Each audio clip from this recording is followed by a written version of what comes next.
Good afternoon, everybody. Welcome to Liberty Call. It's Thursday, July 7th, 2022. Hope everybody's having a great day out there.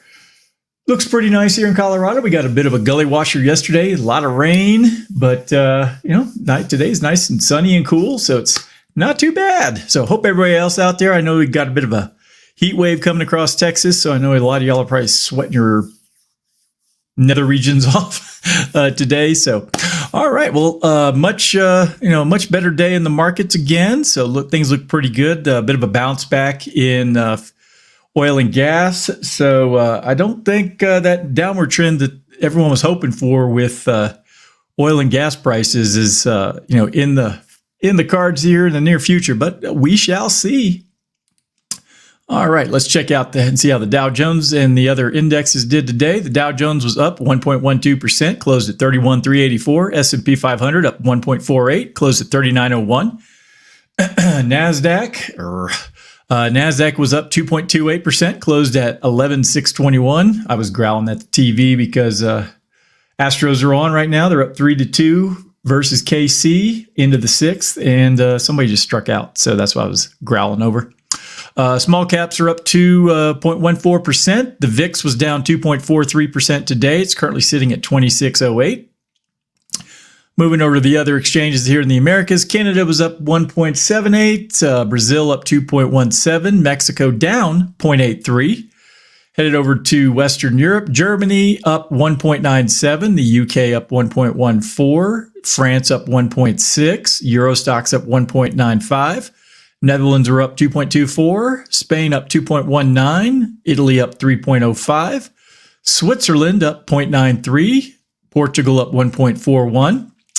Let's move further east. Let's see, the MOEX in Russia was up 0.21, while the RTSI was up 2.8%. Headed over to the Asian markets. Japan was up 1.47, Australia up 0.81, New Zealand down 0.46. Headed over to China, the Shanghai was up 0.27, SCSE component up 0.97, the China A50 up 0.26, DJ Shanghai up 0.23, and the Hang Seng up 0.26, and the Taiwan weighted came in up 2.51%. So most of the day was in the green. Looks like most of these exchanges are up better than 1%. A few down outliers here and there, but for the day, looked pretty good. All right. Let's go ahead and read through today's market recap. S&P 500 climbs on energy rebound, chip-led rally in tech. The S&P 500 jumped Thursday, powered by a rebound in energy stocks and chip-fueled rally in tech, underpinned by better than expected results from South Korean tech giant Samsung. Energy stocks clawed back some of their recent losses as oil prices shrugged off data showing U.S. weekly crude inventories unexpectedly rose by 8.2 million barrels in the week ending July 1st. Diamondback Energy, Marathon Oil, and APA Corporation were among the biggest gainers, with the latter up more than 7%. Chip stocks rose more than 4% to push the broader tech sector higher after Samsung's better than feared results and guidance lifted worries about the outlook for chip demand. Samsung forecast a 11.4% rise in second quarter operating profit from the prior year, with revenue expected to rise by 20.9% in the quarter year on year. Still, some worries on Wall Street aren't convinced. Quote, "We are less inclined to see positive derivatives from Samsung better than expected profit number, particularly given memory peer Micron's solid Q3 result and soft forward Q4 guide," Wedbush said. The ongoing strength in tech comes even as Treasury yields tacked on some gains despite expectations for aggressive Fed rate hikes dissipating following recent data showing a slowing economy and signs that inflation could be peaking.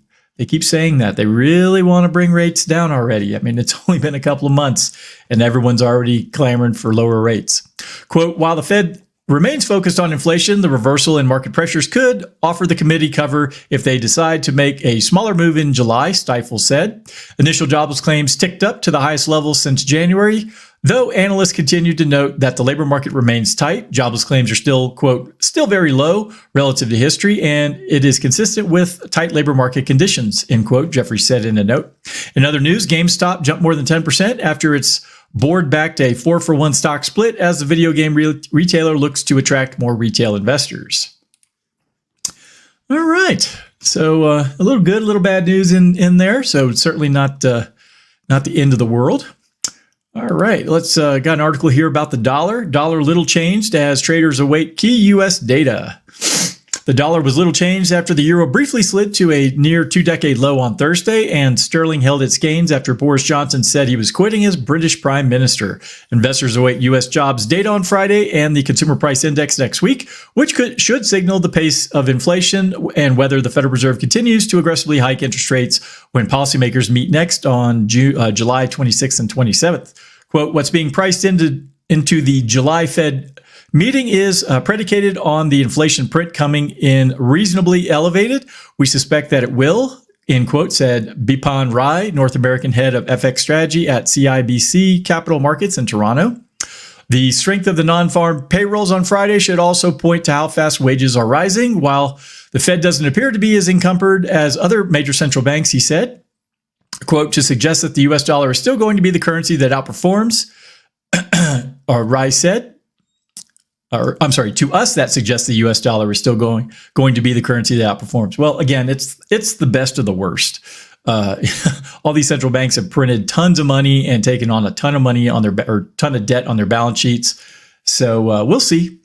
The U.S. central banks should raise rates by 75 basis points later this month and then most likely deliver a 50 basis point rate hike at its following policy meeting in September, Fed Governor Christopher Waller said on Thursday. The dollar index, a measure of the dollar's value against six counterparts, rose 0.065% to 107.11 after peaking at 107.27 on Wednesday, a level not seen since late 2002.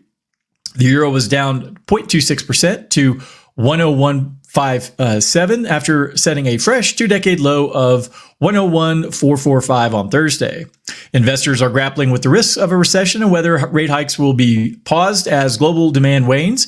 The Atlanta Fed's GDP Now model estimates seasonally adjusted GDP growth on an annual basis in the second quarter was negative 2.1%. Implied volatility remains near its highest levels since late March 2020 at 11.2%, reflecting a nervous market as investors contemplate parity between the euro and the dollar. Quote, parity is within reach, and one can expect the market to want to see it now, said Moritz Payson, currency and rates advisor at Berenberg. According to George Saravelos, global head of Forex research at Deutsche Bank, quote, if Europe and the US dollar or US slip slide into recession in Q3 while the Fed is still hiking rates, these levels could well be reached, end quote. Commodity-linked currencies strengthened as copper prices climbed. Some investors returned to the market on Thursday after heightened recession fears sent red metal to its lowest level in nearly 20 months. All right, so that's everything there. So looks like the dollar, of the major currencies out there is still the best one on the market for the time being. But those at the Fed are certainly trying to make things worse. All right. On the jobs market, U.S. weekly jobless claims increase. Layoffs hit 16-month high in June. The number of Americans filing new claims for unemployment benefits unexpectedly rose last week, and there are growing signs that demand for labor is cooling, with layoffs surging to a 16-month high in June as the Federal Reserve's aggressive monetary policy tightening stokes recession fears. But the weekly jobless claims data from the Labor Department on Thursday was likely distorted by Monday's Independence Day holiday, which resulted in several states, including California, submitting estimates. Nevertheless, the labor market is losing momentum. Quote, this is what the Fed wants, but it needs to be orderly to avoid an increase in recession risks, Ryan Sweet, a senior economist at Moody's Analytics, said. Initial claims for state unemployment benefits increased 4,000 to a seasonally adjusted 235,000 for the week ending July 2nd, the highest level since January. Economists say claims need to rise above 250,000 on a sustained basis to raise concerns about the labor market's health. Unadjusted claims increased 11,919 to 219,507 last week. Claims for California, which saw a big jump in applications, were estimated, as were those for Connecticut, Kansas, Louisiana, Nebraska, Tennessee, and Virginia. There is a chance these claims data will be revised next week. Economists polled by Reuters had forecast 230,000 applications for the latest week. Claims have been bouncing around the 230,000 level since the beginning of June, underscoring the labor market's strength, even as some companies in the housing and technology sector have been cutting jobs. Tesla has laid off hundreds of workers in the United States. The claims data could become even more volatile in the weeks ahead. Automobile manufacturers typically close assembly plants for annual retooling after the Independence Day holiday, which is anticipated by the seasonal factors, the model that the government uses to strip out seasonal fluctuations from data. But a global semiconductor shortage has forced manufacturers to adjust their schedules. This could lead to fewer temporary layoffs and result in lower seasonally adjusted claims. Demand for labor is gradually cooling. The number of people receiving benefits after an initial week of aid jumped 51,000 to 1.375 million during the week ending June 25th. That was the largest weekly increase in so-called continuing claims since November. Slowing demand for workers was reinforced by a separate report from global outplacement firm Challenger Gray and Christmas on Thursday showed layoffs announced by U.S.-based employers accelerated 57% to 32,517 in June, the highest since February of 2021. Job cuts increased 39% to 77,515 in the second quarter from the January through March period, but layoffs in the first quarter of the year were the lowest since 1993. Quote, employers are beginning to respond to financial pressures and slowing demand by cutting costs, said Andrew Challenger, Senior Vice President at Challenger Gray and Christmas. Quote, while the labor market is still tight, that tightness may begin to ease in the next few months, end quote. Job cuts surged in the automotive, consumer products, entertainment, financial, and real estate sectors. Not really to be surprised. You start having a slower housing market. There's going to be less people in those, or really any business where lending is a major factor in selling your product. So automobiles isn't a shock there either. The loss of momentum in the labor market could be confirmed when the government publishes its closely watched employment report for June on Friday. According to Reuters survey of economists, non-farm payrolls likely increased by 268,000 jobs last month after rising 390,000 in May. Amidst the anxiety about the economy, there was some good news on the international trade front. A report from the Commerce Department showed that the trade deficit narrowed 1.3% to $85.5 billion in May, as exports increased 1.2% to a record high.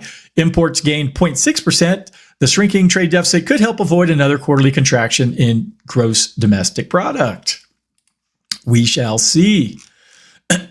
All right. So again, not to really be surprised, a lot of companies have already telegraphed that their plans to, trim the fat. And quite honestly, I mentioned this earlier in a meeting today that most companies could probably trim 10% of their workforce every single year and just get rid of the dead weight. But unfortunately, there's a lot of states that have high union participation, which makes that life a little bit harder. But again, we shall see. Somebody made a comment. Hey, and yes, it's my grandmother's birthday. Yes, I know, Father. She's not here anymore for me to say happy birthday to. So, hey, Grandma. All right, last article I got here. Pandemic Stimmies had no lasting effect on the poor from a study that just came out. Those who watch on a regular basis know I rail about all the government spending and dollar creation from the Fed, and that's why we're in the position that we're in today. And it's good to know it didn't really help out the people that really needed it, just lined the pockets of big business and the people who suck at the teat of the federal government. All right, let's read through this. Despite doling out nearly $1 trillion in stimulus payments during the pandemic, remember they printed $6 trillion. So where'd that other $5 trillion go? Money laundering, I think. Government aid had virtually no long-term impact on the financial well-being of its recipients, and in some cases, it amplified feelings of economic distress surrounding money. Bloomberg reports, citing a new study published on Tuesday. And there's a link here if you want to read the study. Excuse me. A survey of more than 5,000 Americans living in poverty conducted by Anna Jarozicki Ziewitz at Harvard University's Institute for Quantitative Social Sciences found that stimulus checks increased expenditures for a few weeks, but the extra money had no long-term impact on either spending or savings. Quote, these results suggest that the cash allowed participants to spend more money, improving objective financial outcomes for a few weeks immediately following the transfer, and then dissipated thereafter, end quote, the researchers concluded. The survey covered three groups. The first received a one-time payment of $500, the second got $2,000, and the third got nothing. In the 2 weeks following the payment, the first and second group spent $26 and $82 more per day on average, respectively. Compared with the control group, both groups had higher bank balances immediately after getting the money. Well, that's not surprising. Expenditures and bank balances returned to levels similar to that of people who received no payment after about 4 weeks later. That comes from Bloomberg. Meanwhile, those who received Stimmies also did worry on financial psychology and mental health measures in the survey, consistent with the notion that when one receives some money, but not enough, that makes the general shortfall in personal finances more pronounced for low-income individuals, causing distress. Quote, these results hint that while cash did not actually produce worse outcomes in some objective sense, in some situations it made recipients feel worse, wrote the authors. Those who receive stimulus payments generally use them to make debit and credit card payments, pay bills, buy food, shop, and fund transportation, according to the report. The checks, which came over 3 rounds, range from $600 to $1,400 for each adult and $500 to $1,400 per qualifying child. So it's good to know that all this extra inflation created really did nothing to help the people that really needed it and have put us in a much worse spot. So good job, government. Without you, who would screw up our lives? All right. Well, that's everything I had for today. If anyone needs anything from me, please go to dsafinancialgroup.com. All my contact information's there.